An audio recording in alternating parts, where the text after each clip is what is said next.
Hello दोस्तों, स्वागत है आप सबका हमारे YouTube channel Devashish Kumar BPSC aspirant में। आज हम बिहार बेल्ट्रॉन के प्रीवियस ईयर्स क्वेश्चंस को करेंगे और जिन्होंने अभी तक चैनल्स को सब्सक्राइब नहीं किया है वो ज़रूर सब्सक्राइब कर लें, क्योंकि डेली वीडियोस के अपडेट बने रहने के लिए चैनल को सब्सक्राइब कर लें। बढ़ते हैं पहले क्वेश्चन की ओर। पहला क्वेश्चन है, रजिस्टर के आकार को डैश भी कहा जाता है। Option A word size, option B word limit, option C word block या ऑप्शन डी वर्ड ग्रुप। इसको हम एक फिगर पे समझेंगे। इस फिगर में देख सकते हैं एमएस वर्ड खुला हुआ है। एमएस वर्ड में पेज लेआउट टैब के, ये पेज लेआउट टैब के साइज में हम देख सकते हैं letter, tabloid, legal, statement, executive, A3, A4 ये सब साइज दिए हुए हैं। तो रजिस्टर भी एक प्रकार का साइज होता है, पेज का साइज होता है, इसलिए इसका आंसर हो जाएगा ऑप्शन ए वर्ड साइज। बढ़ते हैं नेक्स्ट क्वेश्चन की ओर। नेक्स्ट क्वेश्चन है, माइक्रोसॉफ्ट एक्सेल 2016 में किस शॉर्टकट का प्रयोग करके प्रकोष्ठ यानी कि सेल संकेतक सेल पॉइंटर को वर्तमान स्थिति से एक सेल बाईं ओर ले जाया जा सकता है। Option A shift plus end. यहाँ पे देख सकते हैं कि शिफ्ट प्लस इंड ये हम कीबोर्ड से प्रेस करते हैं। ऑप्शन बी है shift plus home, option C shift plus enter या option D shift plus tab. यहाँ देखेंगे ये रो हो गया और ये कॉलम हो गया। अगर हमारा सेल यहाँ पर एक्टिव सेल है, इसको बाईं ओर ले जाना हो तो हम शिफ्ट टैब, कीबोर्ड से शिफ्ट प्लस टैब एक साथ प्रेस करेंगे तो हमारा जो एक्टिव सेल एक सेल बाईं ओर चला जाएगा, इधर की ओर चला जाएगा। बढ़ते हैं नेक्स्ट क्वेश्चन की ओर। नेक्स्ट क्वेश्चन है, बुद्धिमानी पूर्वक शतरंज खेलने वाली कंप्यूटर प्रणाली सिस्टम डैश पीढ़ी की होनी चाहिए। ऑप्शन ए चौथी, ऑप्शन बी दूसरी, ऑप्शन सी पांचवी, ऑप्शन डी पहली। इसमें सबसे जो लेटेस्ट वर्जन है कंप्यूटर का वो है पांचवी पीढ़ी, क्योंकि इसमें सबसे तेज काम करने वाले कंप्यूटर आ गए हैं। इसलिए जो शतरंज खेलने वाली कंप्यूटर होनी चाहिए वो पांचवी पीढ़ी की होनी चाहिए। इसका आंसर हो जाएगा ऑप्शन सी। बढ़ते हैं नेक्स्ट क्वेश्चन की ओर। नेक्स्ट क्वेश्चन है, डैश उपभोक्ता यानी कि यूज़र। अब यूज़र किसे कहते हैं? जो आदमी कंप्यूटर पर काम करता है उसे यूज़र कहते हैं। तो यूज़र द्वारा हाल ही में देखी गई वेबसाइट्स को स्वनिर्मित सूची ऑटोमेटेड लिस्ट होती है। Option A cookies, option B bookmark, option C quick access या ऑप्शन डी हिस्ट्री। हम देख सकते हैं एक फिगर के माध्यम से। यहाँ पर हम गूगल क्रोम खोले हुए हैं। गूगल क्रोम में आप देख सकते हैं कि जो भी हम काम करते हैं वह हिस्ट्री में अपने आप दिखने लगता है, या फिर पीसी पर जो भी हम काम करते हैं अगर हम उसे स्लाइड शॉर्टर व्यू में देखें तो सारा जो हम काम किए रहते हैं वो दिखने लगता है। या मोबाइल में भी जो भी ऐप पर हम काम कर रहे होते हैं उसको बंद कर दे, फिर रिसेंट में देखते हैं तो जिस ऐप पर हम काम किए होते हैं सब दिखाई देता है।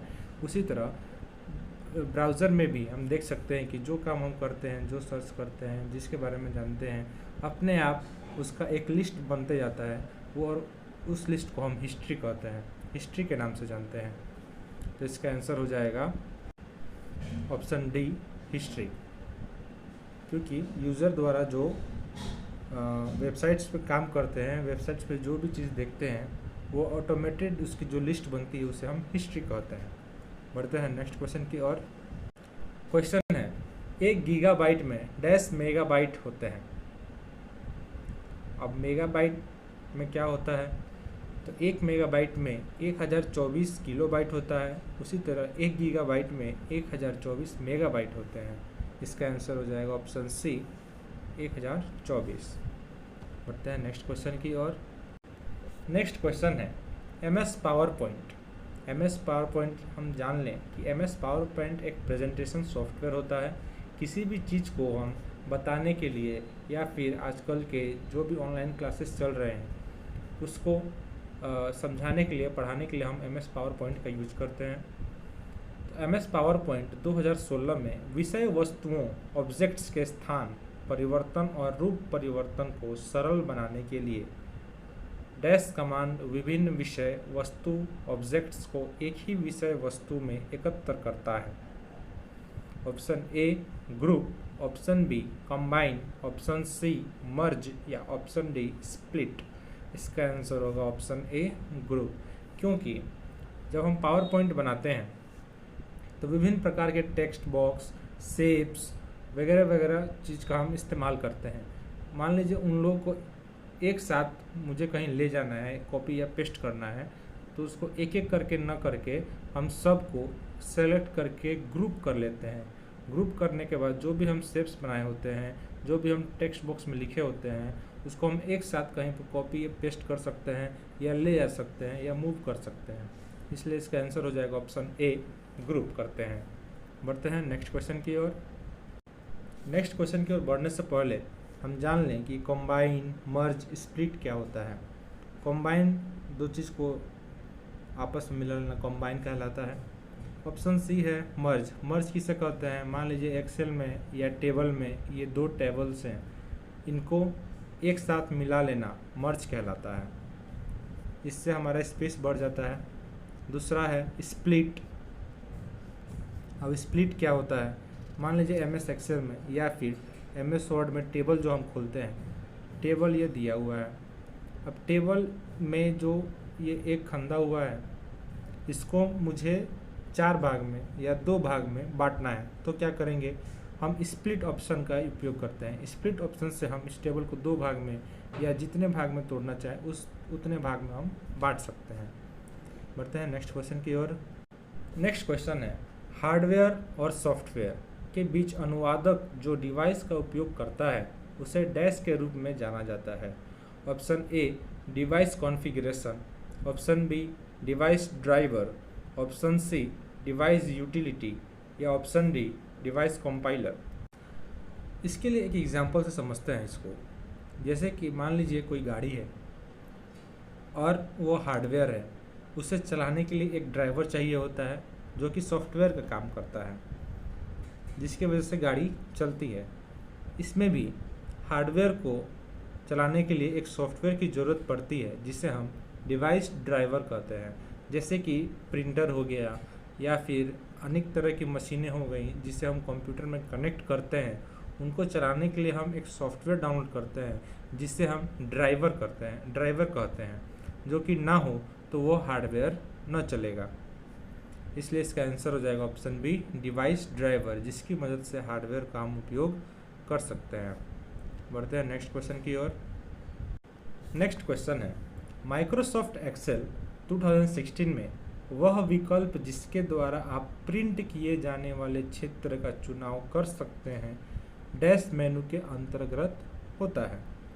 Option A view, option B data, option C file या ऑप्शन डी पेज लेआउट। इसका आंसर होगा ऑप्शन सी फाइल। इसको हम फिगर में समझते हैं। यहाँ पे देख सकते हैं कि यहाँ पर MS एक्सेल खुला हुआ है। MS एक्सेल में फाइल मेनू में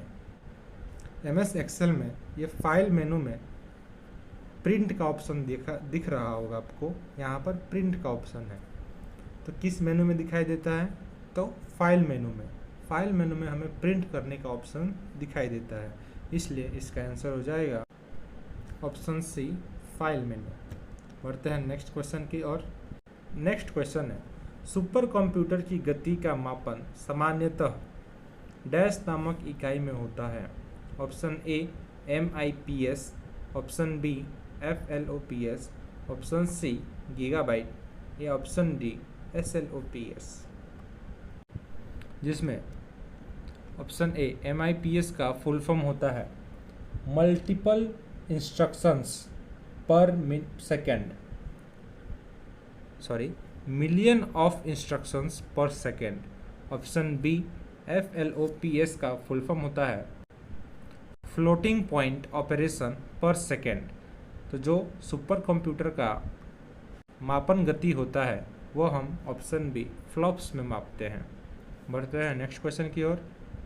नेक्स्ट क्वेश्चन है, माइक्रोसॉफ्ट एक्सेल 2016 में एक सेल में -2*3 दर्ज करना, यानी कि उसमें लिखने पर क्या प्रदर्शित करेगा? Option A 6, option B -2*3 as text, मतलब टेक्स्ट में दिखाएगा, या ऑप्शन सी -6, या ऑप्शन डी एरर लिखेगा, त्रुटि दिखाएगा। इसको हम फिगर में समझते हैं।